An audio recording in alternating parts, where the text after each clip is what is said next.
Hello, it's nice to see you again and to have the chance to talk.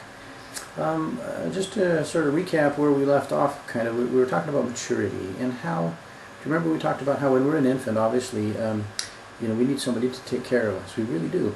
Every time that we get hungry or we cry, right? Every time we mess our pants, we're screaming. and, and hopefully there's somebody that cares and will come along and actually think that's cute and love us and fix us up, right? Clean us up and feed us and make us feel good.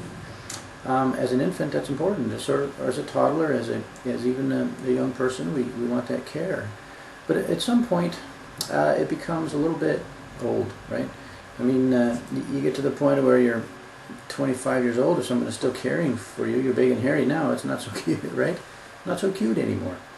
And so we try to do that. Remember we talked about the difference between snakes and mammals, right? That we reach the point where we can care for ourselves. It may take us both hands to do that at that point, but we can do it. We can care for ourselves. But then as we develop further as humans, we want to be able to take care of ourselves with one hand and have the other hand free, right? To help, to help others. Maybe we get married. Maybe we have children. Maybe we work our extra capacities in some other way, but we want to develop farther. Our definition of maturity is more than just helping ourselves. So we had discussed that and come to that conclusion, I guess. Well, at this point, I guess what we want to talk about is integrity as an individual. In the precepts behind integrity, I've heard a lot of definitions for it, but I don't know how deep the definitions go. I mean, I heard the one about structural integrity, where like a bridge, to drive a truck across that baby, it has to be structurally integral. It has to have integrity, and I think that's a good approach to talk about integration, because integrity and integration, I mean, they have the same verbal etymology. They come from the same word source, right? So let's talk about integration, because as it applies socially, because when we're an infant, we look at ourselves as a one-off. I mean, it's all about me, and I don't see myself as integrated so much with others. But as I get older, like I was talking about, if you send a 15-year-old to the store, hopefully he's going to be handling things a little different than a 3-year-old would. So we begin to see ourselves as in our connections with us, our interdependencies, that they depend on us and we depend on them. We begin to really see that, and it becomes part of our awareness. Okay, so let's look at the different strata, the different financial stratas, economic stratas of society, and it's the rich, the middle class, and the poor. It's pretty easy as a middle class entity to view ourselves, to look, we could relate a little bit to the rich. I mean, it maybe wouldn't take us so much to actually be rich. But we can also relate a little bit to the poor, because it wouldn't take us much to be poor, right? And yet, on the other hand, the rich sometimes have a difficult time relating to either the middle class or the poor, because they really don't view them. They couldn't really see themselves that way. They just insulate themselves a little bit sometimes. I mean, not obviously in every case, but then the poor have difficulty sometimes seeing themselves as middle class or as rich, because they're on the other end of the spectrum too, the polar end of the spectrum. And so, as we view ourselves in the world around us, how do we feel about the fact that we are absolutely integrated? I mean, some would try to deny that probably and say it's not true. I think that if we view ourselves as autonomous and not interdependent, then we can become a little bit self-centered. We can become a little bit selfish, and that's a lonely place to be. not only for the individual that feels that way, but for those around them. They feel kind of shut out that way, and they don't feel like they're really integrated. Now, if you feel like you're sequestered from the rest of those around you, what would be our motive if we felt like that? What would be our motive to actually show integrity to others? We wouldn't see our interests as bound up with theirs, even though they are, but we may not feel that they are. We may have have gotten into some mental, psychological side street that actually is a dead end.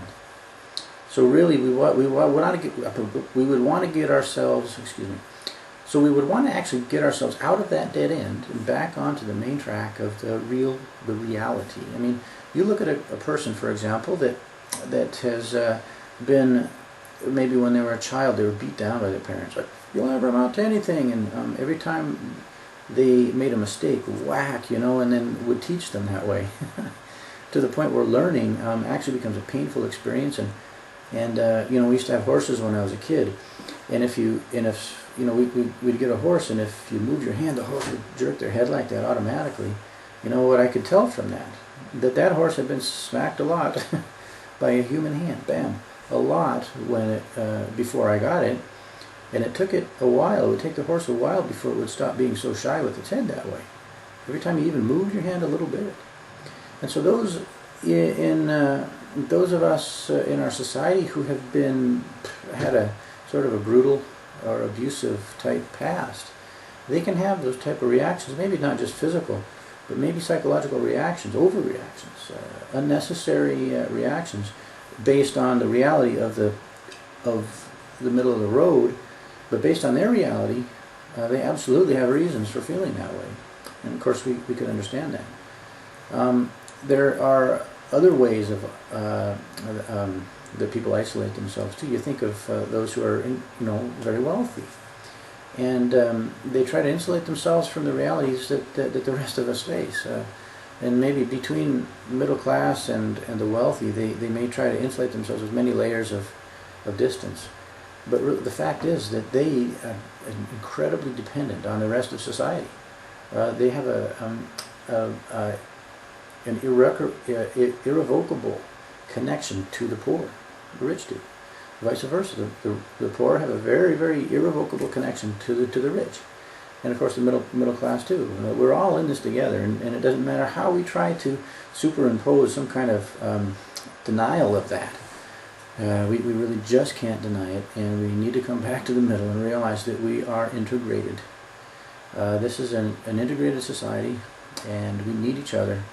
I need you, you need me, and whether you're super rich or whether you're super poor, we need each other. All of us do. So that view of integrity, if we feel that, if we recognize that, then maybe rather than viewing each other so much as competitors or as something that we need to insulate each other from, or ourselves from each other, maybe we won't feel that so much. Maybe we'll be willing to just be real and just talk to each other and be kind. And of course, there's all the issues that we talked about before, still true. That look, your responsibility is your responsibility, and mine is mine. But you know what? If you're suffering under some kind of burden, maybe a little bit of help is not so. Even if it costs a little bit financially, maybe it won't cost me anything from the core of myself to show a little bit of integrity. Just to show integrity.